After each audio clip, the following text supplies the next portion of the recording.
Poliak.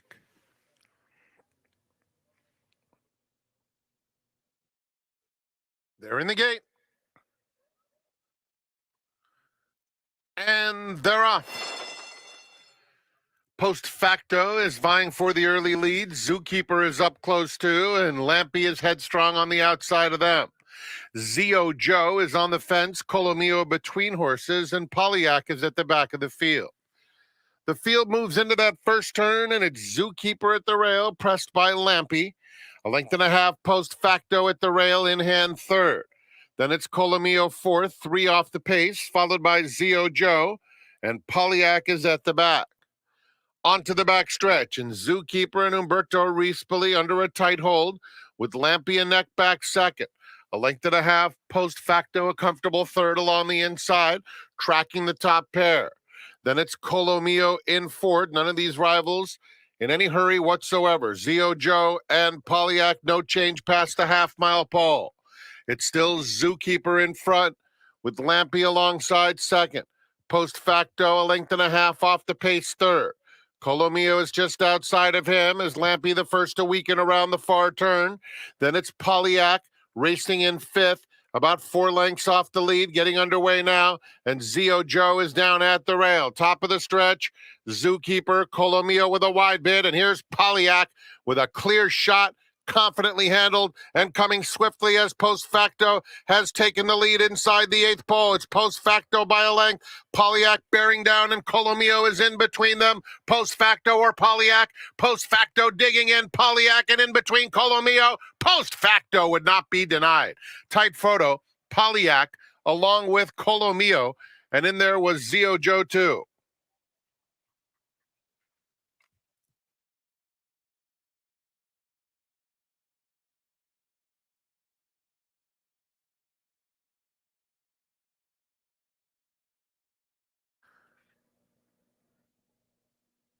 They're in the gate.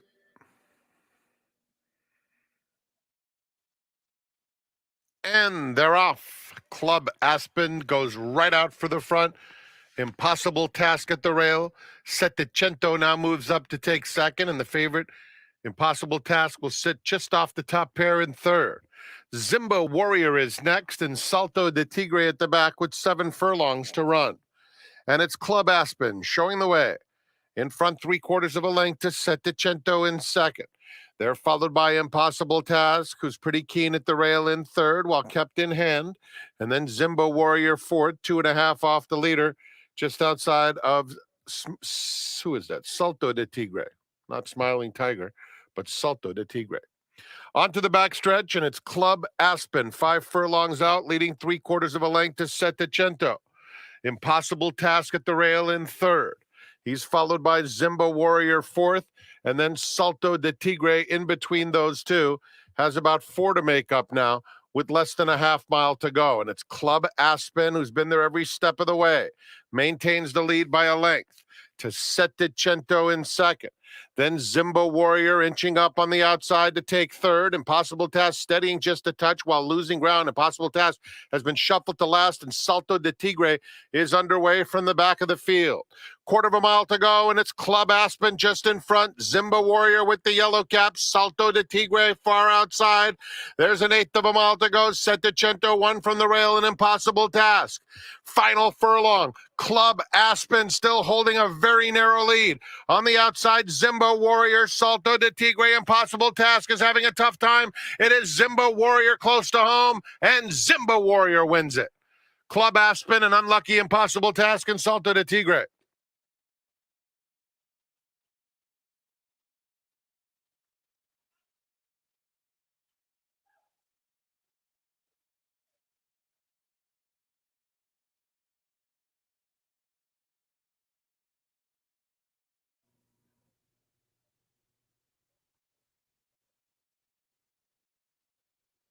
They're in the gate. And they're off. General warfare began very quickly. Bajan Bashert is matching strides, and here's Nene Diamond coming through in the orange colors now, and Nene Diamond is faster than all. Idesia is the gray on the outside fourth, 3.5 off the lead. The 2 trailers, Ashley Sandcastle and Miss Joe's Candy, the distant trailer. Nene Diamond passes the half-mile pole, cruising along, 2-length lead. General Warfare in second. Bejan Bashert is third in the red colors, joined by Edesia, who now takes the third spot. At the rail, Ashley's Sandcastle is 5 off the lead and a big gap to Miss Joe's Candy. It's Nene Diamond coming to the quarter pole in command and widening at will. And Nene Diamond has built up nearly a 5-length cushion turning for home. General Warfare, Ashley Sandcastle at the rail. Bejan Bashert is starting to pick up a little bit of momentum on the outside now with a furlong to go and Nene Diamond to catch. 4-length lead. Bejan Bashert into second. 16th pole, and Nene Diamond never gave them a chance. Nene Diamond dominant. Scores by 3.5 under a hand ride. General Warfare outfinishes Bejan Bashert. Then it was a photo between Ashley Sandcastle and Edesia.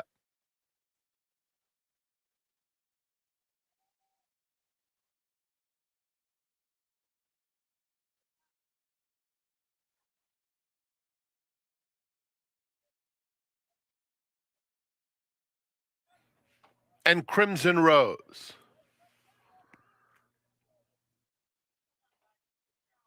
They're in the gate. And they're off. Mendham Mill, Big Beauty on the far outside. Crimson Rose up close and, in fact, up to take the lead. So Crimson Rose will be the pace setter. Mendham Mill and Big Beauty sharing second. Majestic Steps is on the far outside in the turquoise colors, advancing all the way to take second. Then it's the gray, Blossoming, 5 off the lead, 2 clear of La Aguililla.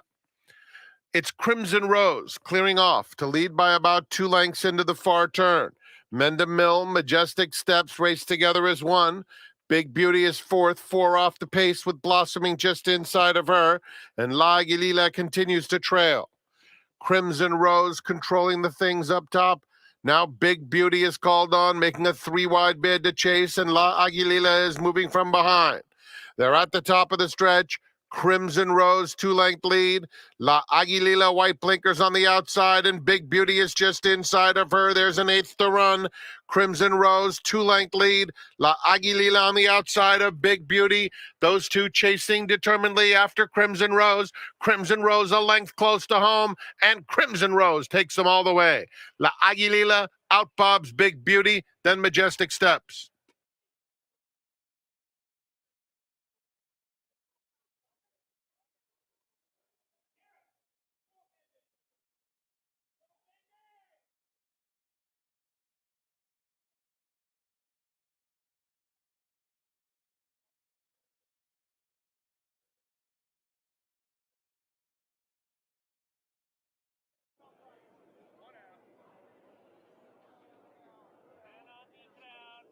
They're in the gate.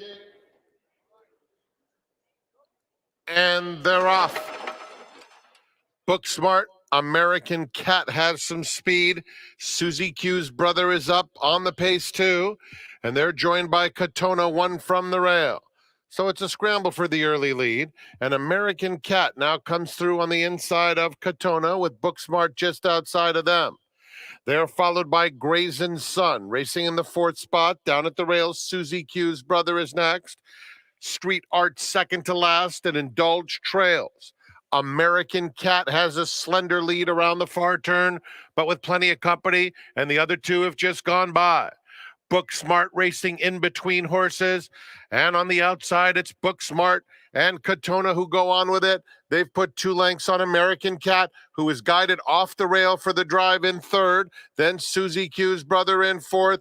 Down at the rail, Indulge is trying to mount a late bid. Final furlong, Katona, Booksmarter head and head, neither giving an inch. And Indulge continues to finish with a flourish, but has 3 lengths to make up in the final 16th. Katona, Booksmart.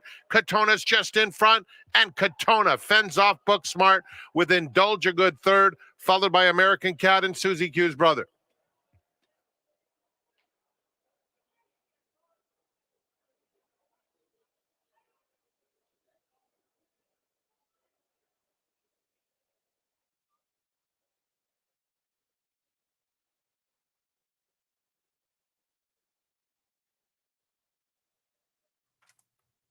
Macadamia.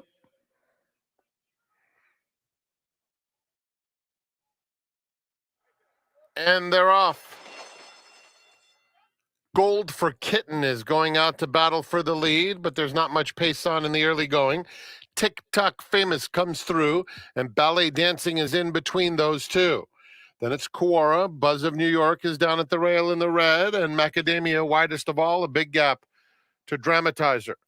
TikTok Famous sets the pace, prompted by Ballet Dancing, and the favorite is up alongside second. Gold for Kitten third, and then it's Quora on the outside.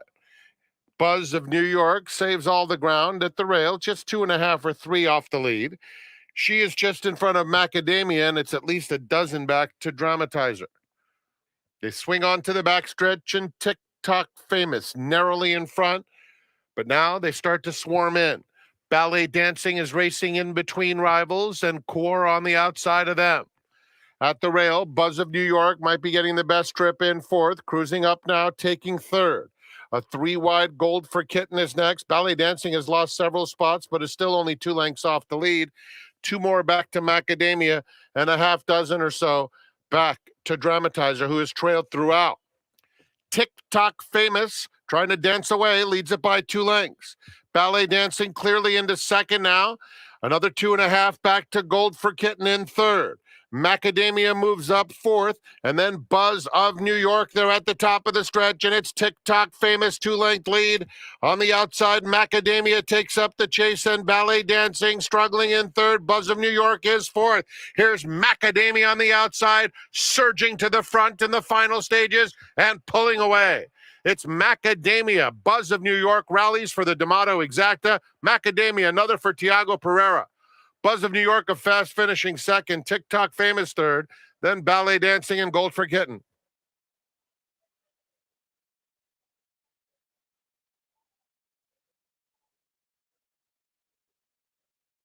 At Yamava. As the closest casino and resort to Santa Anita Park, come experience world-class gaming, dining, and entertainment at Yamava.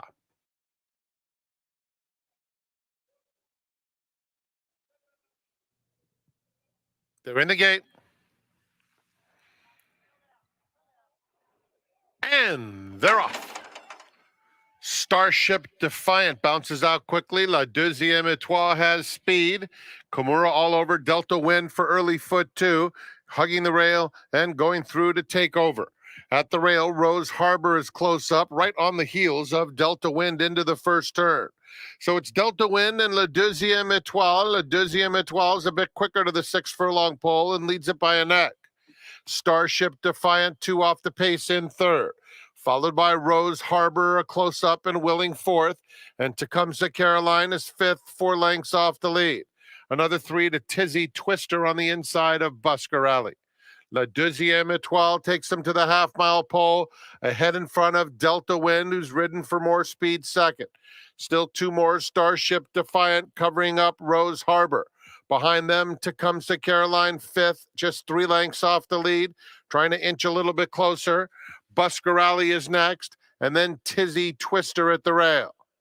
Midway on the far turn, La Deuxième Étoile leads by a head. Delta Wind still trying to keep pace second. Tecumseh Carolina will go 4 wide. Rose Harbor desperately seeking room with the red cap. Nowhere to go at this stage. Starship Defiant 1 from the outside. Then Tizzy Twister and Buscarelli. They're at the top of the stretch.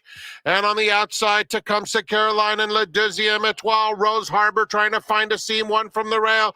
And Delta Wind is on the fence. And now Tecumseh Carolina opens up. It's a 2.5 length lead close to home. Tecumseh Carolina proves clearly best. La Deuxième Étoile second. Then Rose Harbor, Delta Wind, and Tizzy Twister.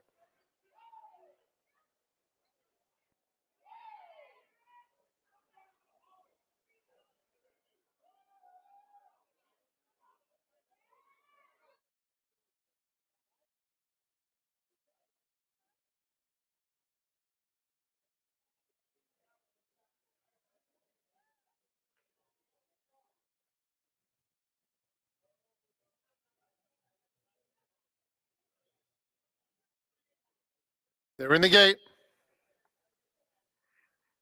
And they're off. Yo Time sprints out to get the early lead, immediately confronted by Workday, and Workday is faster and will set the tempo. Star Prospect comes away in the next flight third, now taken strongly in hand. And then it's Bronco Nagurski on the inside of JD's Rude Boy, who sprints up on the outside to take third. Ship and Scam is 7 lengths off the leader. Here come Georgie Boy right next to him. Another 2 back to Mickey Goodmill, and another similar margin to LeBron James. They swing onto the backstretch with Workday the leader, 3 parts of a length. Yo Time keeps him honest in second. Down at the rails, Star Prospect now settles down a touch in third, and Bronco Nagurski between horses. JD's Rude Boy is outside of that pair, 5th and 4 lengths off the lead. Here come Georgie Boy and Ship and Scam are still right together. A 3-wide Mickey Goldmill is next, and another 7 or 8 to LeBron James. Rounding the far turn, Flavian Pratt and Workday showing the way still by a neck, with Yo Time pressing in second. A sudden move from Here Come Georgie Boy, and Here Come Georgie Boy has made this big run on the outside to challenge Yo Time at the top of the stretch, and Workday is battling on at the rail. Just behind them, Star Prospect is in fourth, passed by Bronco Nagurski. Yo Time is tough on the front end, and Yo Time turning away all of them. Here come Georgie Boy, a final try. Yo Time, here come Georgie Boy. Yo Time. Ramon Vasquez gets a double, and Phil D'Amato sweeps the last 3 to close it out.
Hard to believe we've already turned the calendar and it's February, Saturday, February 4th to be specific. And the first Saturday in February, March, and April are special days here at First Bet. Hi, everybody. My name is Tom Quigley, VIP Player Concierge. Also, your seminar host for the next 35 minutes or so. Delighted that you decided to join us. As you saw, spring has arrived in Southern California. Temperatures in the low 70s today.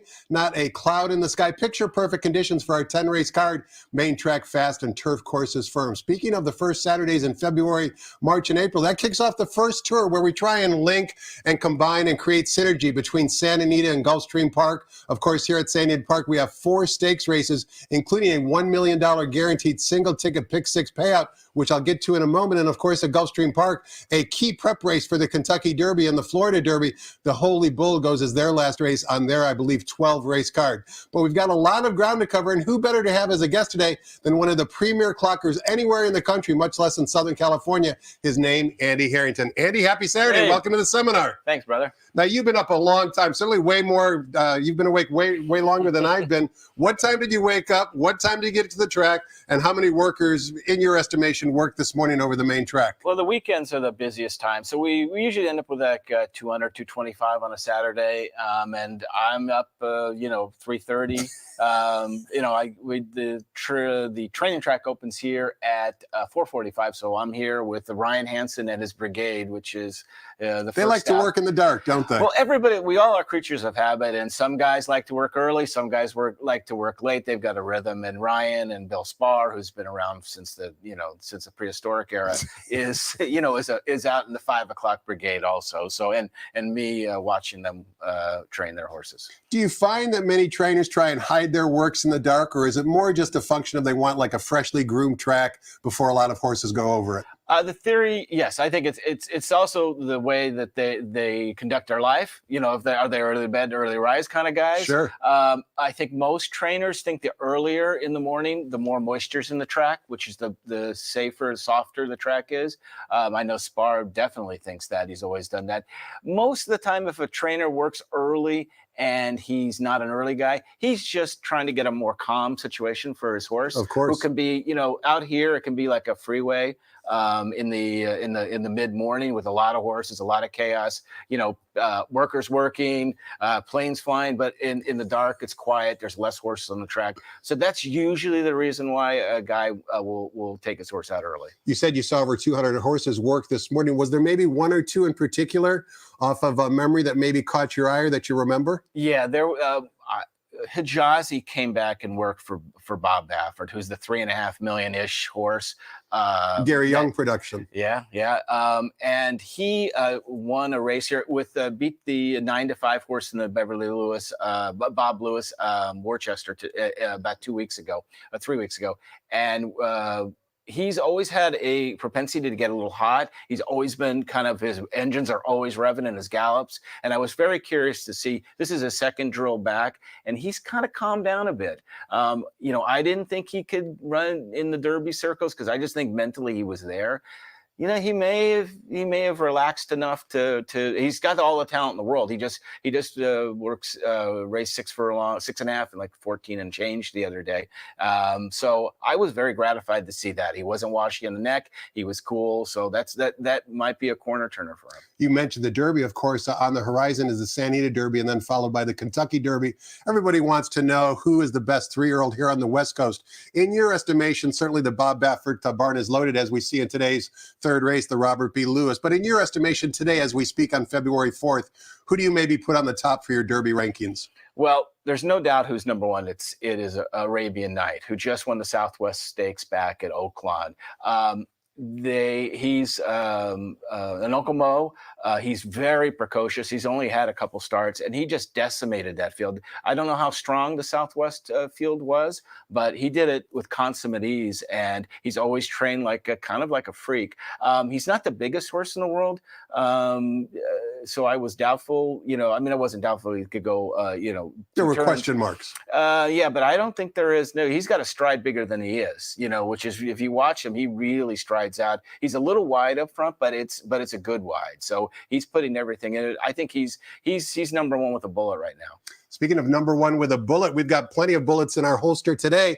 That's because here at Santa Anita, we have a special promotion on our 20-cent Rainbow Pick 6. We're offering today only a $1 million guaranteed payout if you're the only ticket, regardless of pool size. And right now, the jackpot single ticket carryover is up to $320,000. There's no way we'll get $1 million in pool by the time the dust settles when race 5 breaks from the gate. So therefore, it's a natural overlay. And it's a decent card, right? If you've done the work, you already know that there's a lot of wide open races. So a $1 million guaranteed payout to a single ticket today only here at Santa Anita. And also keep in mind tomorrow, another special for Pick 6 players, mandatory payout. Everything must go tomorrow, Sunday here at Santa Anita. Speaking about everything must go, we're going to take a quick break and toss the microphone over to track announcer Frank Miramati and get the early changes on today's Saturday's card here at the Great Race Place.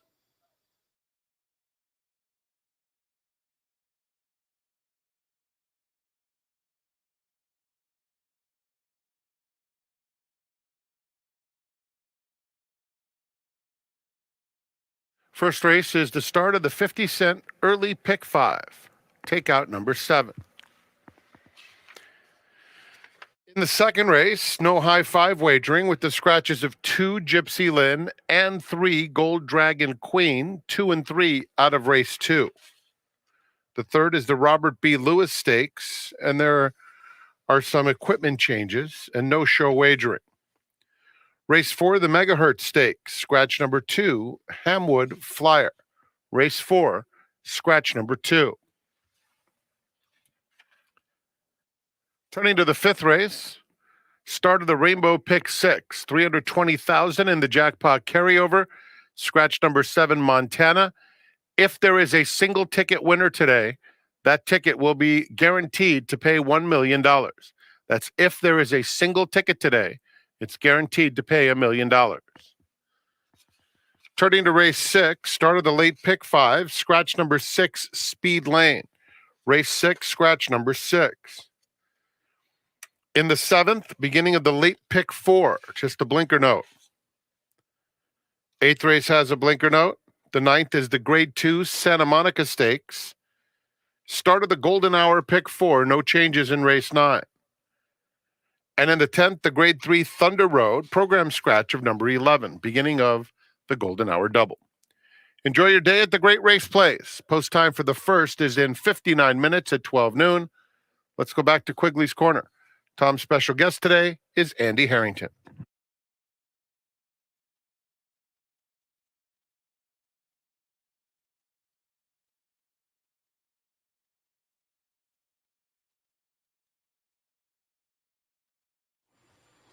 Welcome back. We're talking horses with Andy Harrington. You can find his work on a daily basis at the website nationalturf.com. Many prominent owners, trainers, jockey agents, and horse players utilize his services on a daily basis. And if you listened to my seminar guest yesterday, Vince DeGregory, he told you he doesn't make a selection or go to the window without consulting Andy's workout report first. Andy, before we take a look at today's excellent 10-race card, a question for you. Thankfully, the rain is generally behind us. We had a lot of rain activity in both December and January. Did you see that impact a lot of barns' workout patterns and therefore maybe postpone some of their entries into the races? You know, it really didn't, because they were kind of clumped in groups seemingly around the weekends. And then and then there'd be a break. There'd be 5 days of and everybody could get it.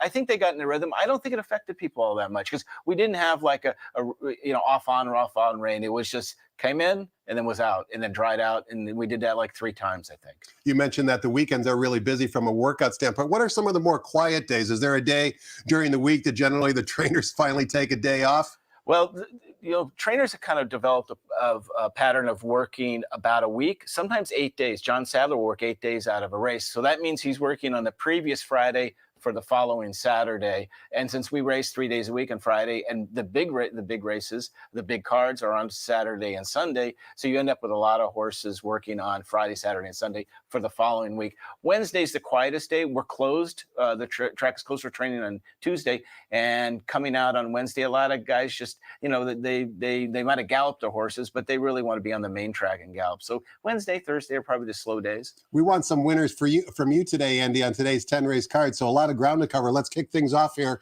in race number 1. We're going 1 mile on the main track for Calbreds. Allowance optional claiming types, non-winners of 1 other than. 1 scratch. Scratch the 7 leaves us with a field of 7. The morning line favorite back in for a claiming tag on the bottom. Number 8, Doc Adams, is the 8-5 morning line favorite in the current even money betting choice. Also, race 1 kicks off the 50-cent early pick 5. Give us your thoughts on race 1, Andy. Well, I'm not going to be real creative here. The outside horse Doc Adams here has won 7 races out of 16. You got to adore that.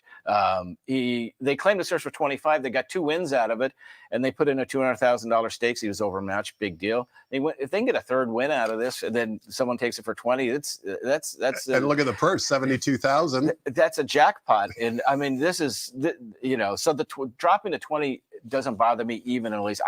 There's not a lot of pace in the race. Besides, it's going to sit up off a softish pace, and I think he just wants to win more than the rest of this field put together. We see in second you have number 1, Talk Less, Work More, which is a good motto for people in general. What did you like about Talk Less, Work More? I've always liked this horse. Has always trained really well on the dirt. I've been kind of waiting to see if it would run on the dirt. They put Flavian Pratt up. It's trained great right back out of the race.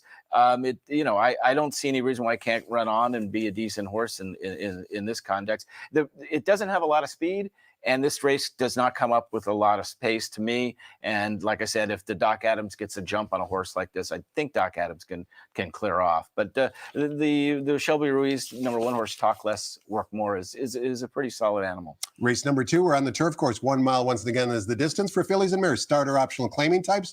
The rails today are at 0 feet. Also, race 2 begins the 50-cent early pick 4. 2 scratches. Scratch the 2 and 3 leaves us with a field of 6. Morning line favorite number 5, Carpe Fortuna from the Peter Urton barn. 5-2 on the morning line. What are your thoughts on race 2? The more I looked at this race, the more I thought that the 4 horse here, Awesome Taylor, is in from San Luis Rey for Peter Miller, lays over this field. It really hasn't done anything wrong. The first time it tried a mile, it won at Oaklawn in a big race. Now it ran a kind of an average race at sprinting. Peter took time off. It's got a nice series of 6/8 and 5/8 for a couple months. I think this horse is well regarded. To take the blinkers off, go to Pratt. There's a fair amount of speed in this race. I think it'll get a decent trip. It can sit up, or it can be in the back. And I think Flavian, this horse might be better than this field. The horse I had in the 2-hole here was the rail horse Slam Diego, who Jeff Mullins claimed at Del Mar for $40,000, and he's taken his time with this horse. He's put a lot of drills into the horse. He puts up what's becoming one of his favorite riders, Hector Barrios, who I adore on the grass. I think he's a terrific position rider. So I laid him in the 2-hole, but I did really like Awesome Taylor in here from the Peter Miller barn at 5-1 on the line. A question for you, Andy, regarding your top choice, Awesome Taylor. We can see that since she last raced in late November at Del Mar, she's been training exclusively at San Luis Rey, which is always tricky for handicappers to evaluate. I know in previous seminars you were trying to get down there on a somewhat regular basis. Since the start of the year, have you been down to San Luis Rey at all? No, my schedule generally is when the 2-year-olds start coming in for Peter Miller and for Doug O'Neill, especially. Doug O'Neill trains all his 2-year-olds down there, gets a lot of the foundation work in I think a quiet setting. When they start coming in late March and in April, when the 2-year-old sales, I try to time it, and then I stay all the way through till Del Mar. But that's my general, just trying to get a line on all 2-year-olds that'll be running at the late in this meet and at Del Mar. Race number 3 is the first of 4 stakes races on today's card. It's the Robert B. Lewis Stakes. It's a grade 3 race at 1 mile and a 16th on the main track for 3-year-olds. It also could be called this year the Bob Baffert Invitational. That's because all 4 runners are trained by Mr. Baffert, including number 1, Arabian Lion, who is adding blinkers and is the 7-5 morning line choice, according to morning line odds maker John White. Before we get your thoughts on the race, Andy, I know that you wanted to show this workout here, a team drill from number 3, Worcester. Talk to us about why you wanted to show this drill back on January 27th. We were talking about Hijazi, and this horse ran second to Hijazi, who went 1:14-2. And look at the stranglehold the exercise rider has on this horse right now. I think there's another horse will come into the picture. I think he saw the horse, and this is the first and only drill out of the race. And he ran a really fast second on one of those kind of harder tracks because we had rain and they wanted to keep it tight. That's the Simon Callan horse called Mr. Impossible. But I wanted to make sure he came out of the race really well. He did here. He actually catches a little dirt. You can see it on his on his front there. from the Simon Callahan who was in front of him. There's a lot of kickback on this track, but he shows a lot of moxie to come through. And so I was very happy to see this. And obviously they never let him out under a hold. So And a strong gallop out past the wire as right. well, never letting that horse really get by him once again. And he's an empire maker. I think he will adore 2 turns. I've been waiting for him to go 2 turns. He's he's a maiden, but I mean, he's run probably the highest buyer if you go by those things, I think, in this entire field. And I think he'll adore 2 turns, like I said. So two sprints and a stretch out. And I think he's 9-5 on the line, which is a third choice of the Baffert foursome here, but he may sneak up a little more. I'm not sure. Let's turn the page and take a look at another stakes race. It's race number 4, and it goes as the Grade 3 megahertz stakes for fillies and mares going 1 mile on the turf course. Scratch the 2 Hamwood Flyer, which takes some of the speed out of the race. It leaves us with a field of 7. Number 6 School Dance from the Phil D'Amato barn is the 3-1 morning line choice. Phil had a really good day yesterday. You expect him to have another good day today? I think so. He's got bullets ×2 in most of these turf races. I mean, Hamwood Flyer, the scratch, the 2 horse, changes this race a lot because that horse is kind of a runoff and he ends up spreading out the field. She does actually, and it does change things. It's going to be a little more of a position kind of affair. I mean, I wasn't super creative in here. I went with the 6 School Dance, who just missed by a head in the American Oaks about a month ago, 5 weeks ago. And I thought he looks kind of a versatile horse. He can be up close if they don't have a dwaddling pace, or a little bit back. Ramon Vasquez stays on the horse. And I went with Nadette, who ran in the autumn days here at the end of the autumn meet, and ran really well. She's been in really nice races, grade 1s in Chantilly, and I don't know if she could be class wise better than this horse. I will see how she adjusts to American racing, but her first race around here was pretty good.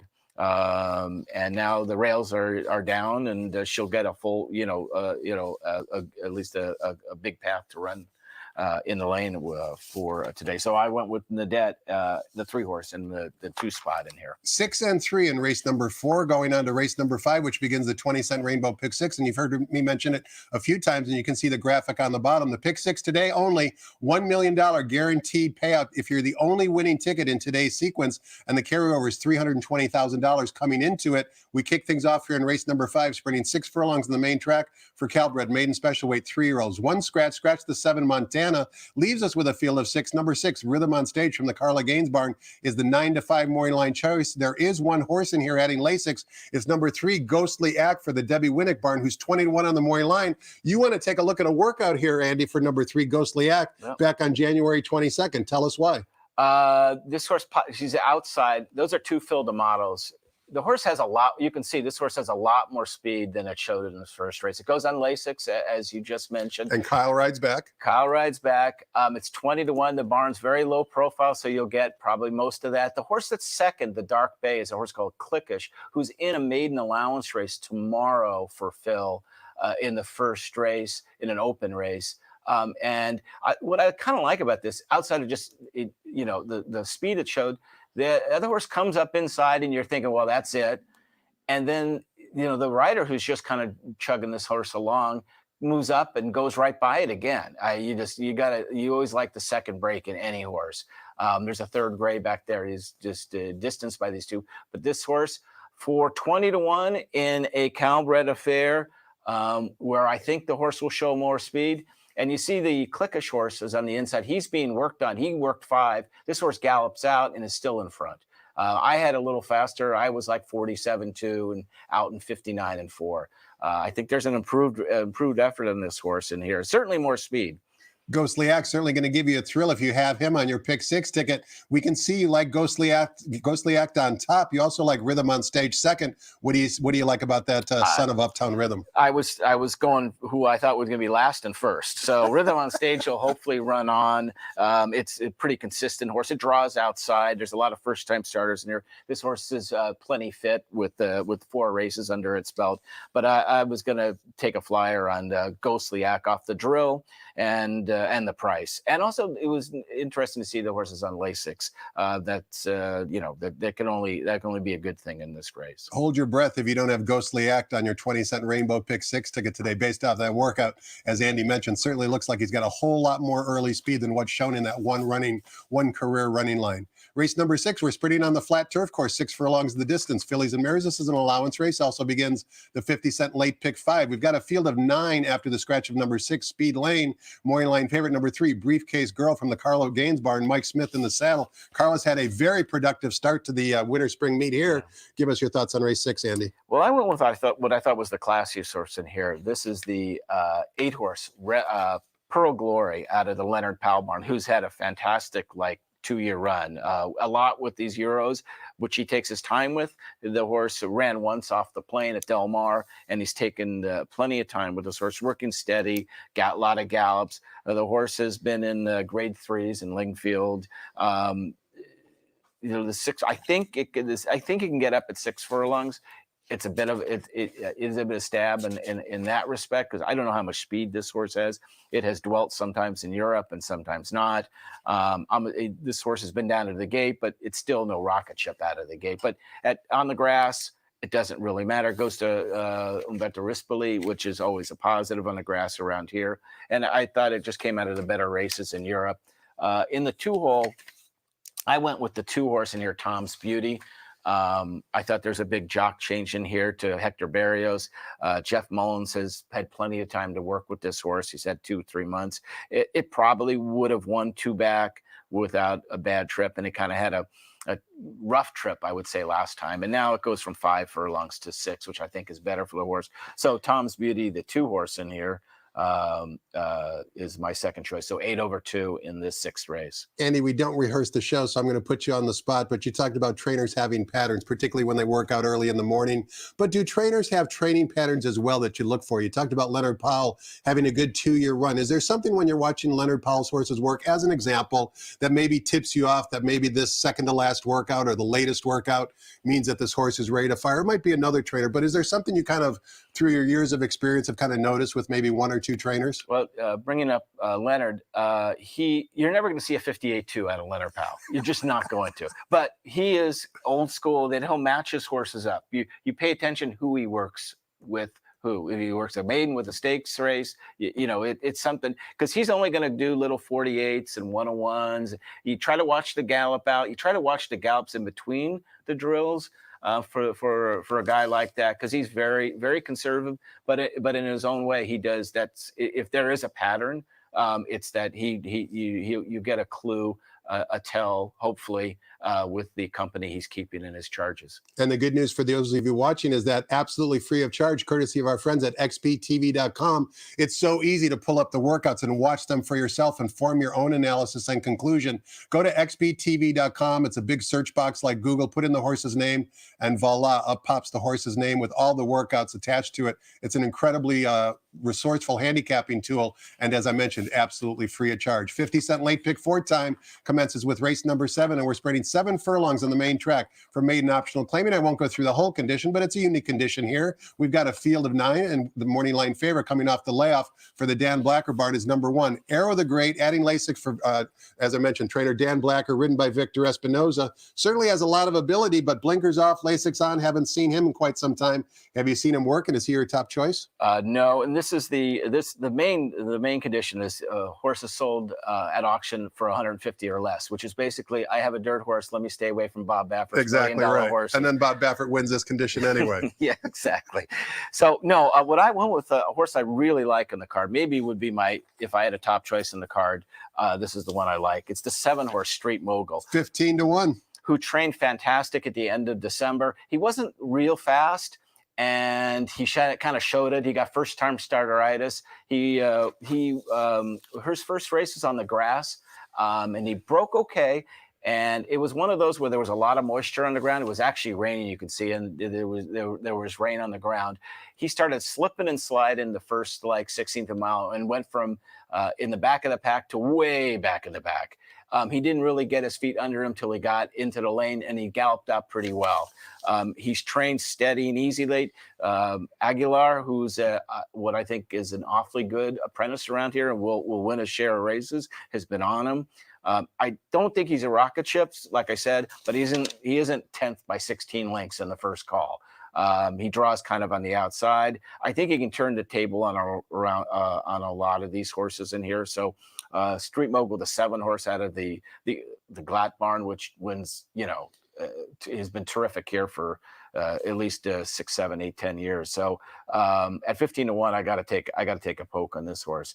The second choice in here is Motorcade, who's the 8 horse on his outside, who did also had a difficult trip. He broke slow. He came running. JJ Hernandez didn't really get all out into the horse the last 16th of a mile when he saw he wasn't going to win. Galloped out solidly and comes from the always dangerous John Sadler barn. In the stock market, they'll often tell you past performances are not indicative of future performances. That could be the case with Andy's top pick in race number 7, Street Mogul, because if you look at that one running line that he ran back in late December, as Andy was describing, you certainly wouldn't fall on this horse, and listening to Andy's advice might steer you on to a big price winner in all the multi-race exotics. Race number 8, we're back on the turf course. Now the distance is 1 1/8 miles.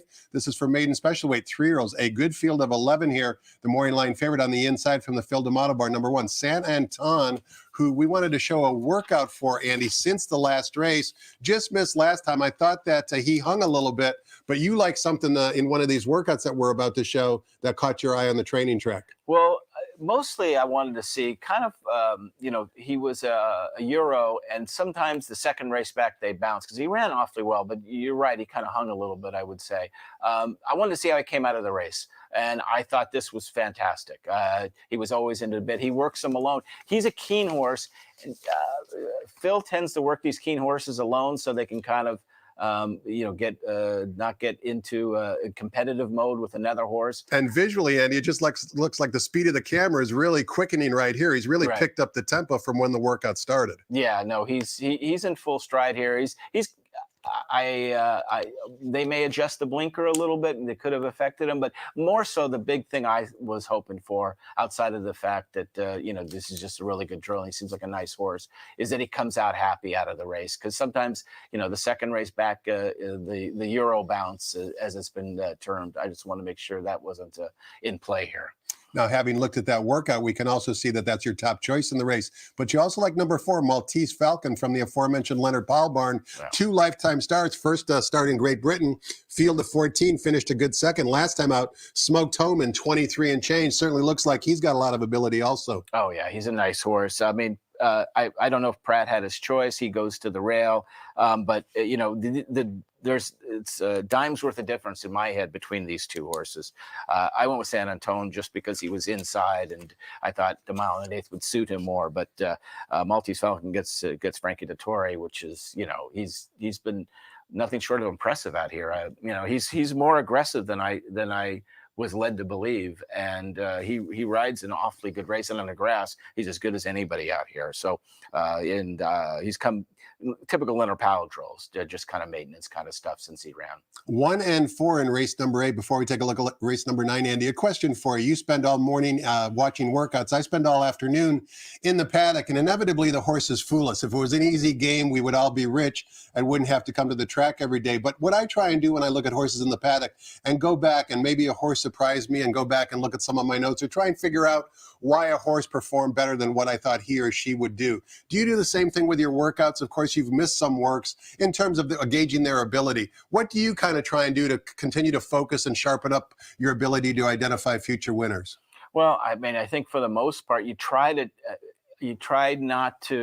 make them individuals, and these horses are just like any other athlete. Some want to show up when game time's on, some don't. Some show you 58 in the morning and you can't find them with binoculars. And impossible to predict. Yeah, and some are lazy. they don't try, as as Allen Iverson said, it's just practice. Some of these horses know it's just practice, and so you sort of try to really boil it down to their individuals rather than thinking that they're all Bob Baffert horses should train this way and Leonard Powell horses should train that way. You really, just like any athlete, you just try to keep that in mind. Fair enough. Let's take a look at another stakes race on today's card. It's the Grade 2 Santa Monica traveling 7 furlongs on the main track for fillies and mares. A field of 6, morning line favorite number 2, the Calbred Fun to Dream, a daughter of Arrogate, who is on a 3-race win streak since taking blinkers off. Also 3 for 3, going 7 furlongs. Also race number 9 begins the $1 Golden Hour Pick 4, linking our last 2 races here with the last 2 races at Golden Gate. It's always a fun, exciting, and profitable wager. Single here, Andy, or you're looking elsewhere? You're trying to beat the Baffert runner? There's not too much speed. This horse just wants to win. She's 5 for 6, and I think she's just going to take this field wire to wire. To me, I think it'd be ridden a little more aggressively in this race, particularly with the post position draw. Yeah, and there's no real sharp speed. I mean, maybe Peter Miller, Samurai Charm, will keep this horse company early. But this horse wants to win. I mean, I think it's a 2-horse race. I mean, Lady T, I was on the outside. The 6 horse in here is a bit of a venture in the mornings. Her last drill was 101-3, and she was lugging out in the middle of the course. The drill before that, it was 58-2, and looked straight as a string and looked fantastic. That's just her. She is a late running sprinter through and through. So I mean, I couldn't separate them. I don't think Fun to Dream's a single, to be honest with you, even though I like the horse a lot. I just, the sheriff's horse, Lady T, is every bit as good as this horse at this distance, I think. And with a good post position as well. Yeah, everything sets up for the horse. And like I said, it's when it wants to run, it runs. It won by 14 lengths in his maiden race. And so she's a John Sheriff's project, I think. My guess is she bedevils him. He's very good at developing these projects, as we've seen time and time again. We close out the day with our 4th and final stakes race. It's the Grade 3 Thunder Road Stakes, going 1 mile on the turf course. Program scratch of the 11. Also take note, number 2, De Jour, is a first-time gelding. Also race number 10 begins the popular $5 Golden Hour Daily Double. Similar concept. Last race here with the last race at Golden Gate. Morning line favorite number 8, Air Force Red, who is a tigress coming down the hill, but now goes 2 turns for Leonard Powell. 3-1 on the morning line. Gate to wire here, or you're shopping elsewhere? I'm going to shop elsewhere just because it's a wide open race, and I've really got nice drills on the 2, De Jour, who's gelded for the race off a layoff. This horse has won, Grade 2 races, goes to Rispoli. These training tracks, Bob's just worked a horse on the training track, and they're all one after another fantastic. The layoff doesn't bother me, because Baffert gets his horses fit. It's a mile in the grass. He can tuck inside. At 15-1, I thought it was worth the throwing on my ticket on the top for sure. The horse I have in the 2 holes, the rail horse in there, the number 1 horse, Earl's Rock, who's trained in the dark all the way along in company and always looks good. He could be, coming around. He's won 3 races in this country. I don't see any reason why he can't run well in this stakes kind of effort. Like I said, he's going to save every step of ground down inside. Pope Flavien will probably be right behind the leaders on the rail, which is usually a recipe for winning around here. Andy's top pick, number 2, De Jour, you can see is 15-1 on John White's morning line. Could be fireworks in all these multi-race sequence if Andy's analysis is right. If you have the past performances in front of you for De Jour, take note, as he mentioned, 4 bullet workouts over the training track for Mr. Baffert. And take a look at the performance of De Jour when he was in the Bob Baffert barn versus when he was not in the Bob Baffert barn. Certainly night and day. 2 for 2 over the San Anita turf course. 2 for 3 at this distance with 1 good second as well. Certainly plenty of things to like for the first-time gelding, number 2, De Jour. We're going to wrap up the seminar, Andy. I want to thank you so much for your time and insight today. It's always a pleasure sitting next to you and basically handicapping and shooting the breeze. Thanks so much for your insight. We'll look forward to doing it again sometime soon. Likewise, Tom. Keep in mind also, guys, we've got one more thing before we toss it over to Frank Miramati. We've got a coast-to-coast pick 5 today, which is up on the graphic now. You know that's a new wager where we linked a few races from Gulfstream Park with a few races from Sandy. It's a $1 minimum. It's a low 15% takeout. It always pays well. So if you're interested in playing the coast-to-coast pick 5, that'll kick off at Gulfstream Park's race 10, which goes off at 1:17 Pacific time. Thanks again so much for watching, everybody. Have a great day here at the Great Race Place. Make some money, have fun, and good luck.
Ladies and gentlemen, at this time, we direct your attention to the flagpole in the infield, as well as into the Run Happy Winner's Circle.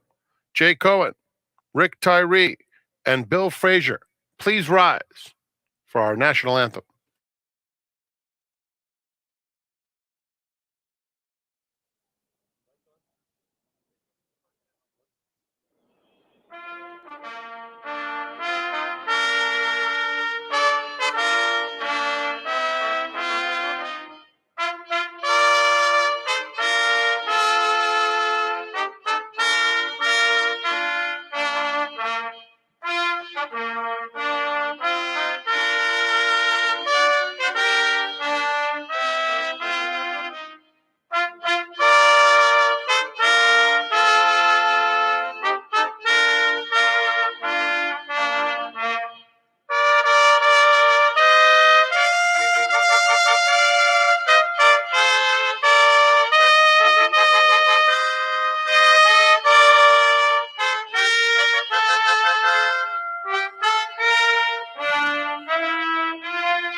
Good morning, ladies and gentlemen, and welcome to Santa Anita Park.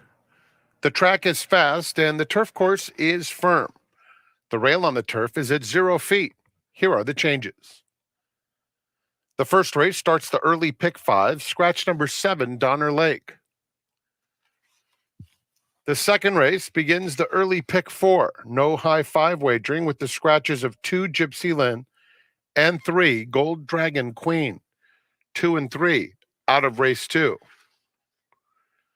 The third is the Grade 3 Robert B. Lewis Stakes. There's no show wagering, just a couple of blinker notes. In the fourth, the Grade 3 Megahertz, scratch number 2, Hamwood Flyer. The fifth is the start of the Rainbow Six. There is a carryover today of $320,000, scratch number 7, Montana, No high five wagering in the 5th. And if there is a single ticket winner today, that payoff will be guaranteed at $1 million. Keep in mind, we have a mandatory payout in the Rainbow Six tomorrow. Race 6, scratch number 6, Speed Lane. In the 6th, scratch number 6, started the late pick 5. In the 7th, beginning of the late pick 4, we have a blinker note. Turning to the 8th race, blinker note. The 9th is the grade 2 Santa Monica. Started the golden hour pick 4 with no changes. And the 10th, the grade 3 Thunder Road, program scratch of number 11. Enjoy your day at the Great Race Place. They'll be at the gate for the opener in 27 minutes at 12 noon.